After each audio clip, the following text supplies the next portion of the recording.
tardes, soy la maestra Mirza Cruz y estamos en la asignatura de Educación Física para licenciadas de nivel preescolar. Y en esta ocasión vamos a saber cómo formular y sistematizar actividades de educación no formal.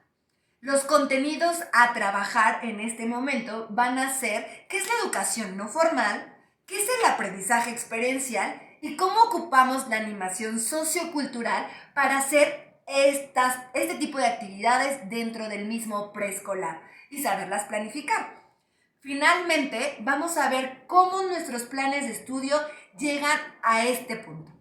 Pues bien, la forma de definir, y la UNESCO nos menciona que la educación no formal está intencionada,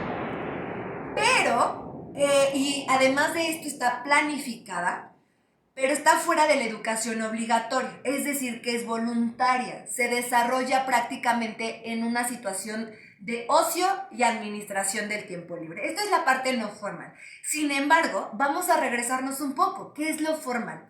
La misma UNESCO nos dice que es esta educación intencionada, planificada y reglada, pero que es obligatoria desde la educación infantil hasta ya una educación de media superior. Tenemos que entender que hay un certificado para esto. Pero hay algo entre estas dos que se llama informal. Este aprendizaje va a ser una parte del proceso vital de toda persona y va a estar relacionada con la adquisición de actitudes, de valores, de habilidades y conocimientos a partir de la experiencia diaria. Entonces, en la educación preescolar sabemos que existen estas tres situaciones.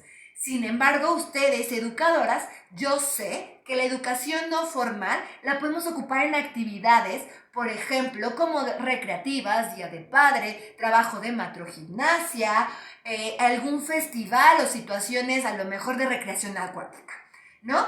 Para esto, entonces, la UNESCO también nos va a decir que hay una flexibilidad en la educación no formal, porque va a ser clave también para cada aprendizaje en estas personas. Vienen las situaciones artísticas, vienen las situaciones deportivas, que van a ser una persona global e integral.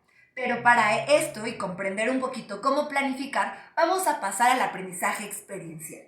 El aprendizaje experiencial, según Padierna y González del 2013, nos dice que esto es asociado con la vivencia y la puesta en escena, a la práctica y a la acción, lo cual va a tener un alto contenido práctico en las situaciones de reflexión, pero también van a adquirir conceptos asociados con el contexto y con los mismos sujetos. Es decir, va a haber una vivencia, una práctica y una reflexión. Y así va a ser este ciclo. Este ciclo que hay que darle a nuestros chicos de preescolar, este aprendizaje vivencial. Dentro de este aprendizaje va a seguir la parte de animación sociocultural, que a veces la confundimos o la relacionamos con la recreación. ¿Por qué la animación sociocultural? Bueno, Trilla, 1997, nos dice que van a ser conjuntos de acciones realizadas por individuos, grupos, instituciones hacia una comunidad, pero tiene un propósito que va a ser promover la actitud de participación activa en el proceso de desarrollo, tanto social como cultural. Entonces, si se dan cuenta, lo que buscamos tanto en el aprendizaje experiencial con la animación sociocultural es promover el desarrollo completo del individuo dentro de su participación activa. ¿Ok? En este sentido, vamos a hablar de esta pirámide.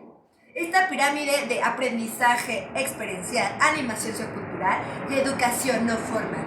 ¿Qué otros conceptos se pudieran asociar aparte de participación activa, reflexión, práctica, flexibilidad, diversión, juegos, cantos? Dímelo, coméntamelo más adelante. Entonces, para entrar ya a la formulación y sistematización, tenemos que preguntarnos, ¿qué quiero lograr? ¿Para qué lo quiero lograr? ¿Cuándo lo voy a lograr? ¿Cómo sabré que lo he logrado? ¿Qué necesito para lograrlo? Y más de estas preguntas las tenemos. qué contestar. Por ejemplo, dime cuáles son las que pudiéramos formular a continuación. Por ejemplo, yo te puedo decir para qué edades son, cuál va a ser el tiempo disponible, cuál va a ser mi presupuesto, qué espacios voy a ocupar, cuál va a ser mi equipo de trabajo, qué cantidad de personas voy a usar.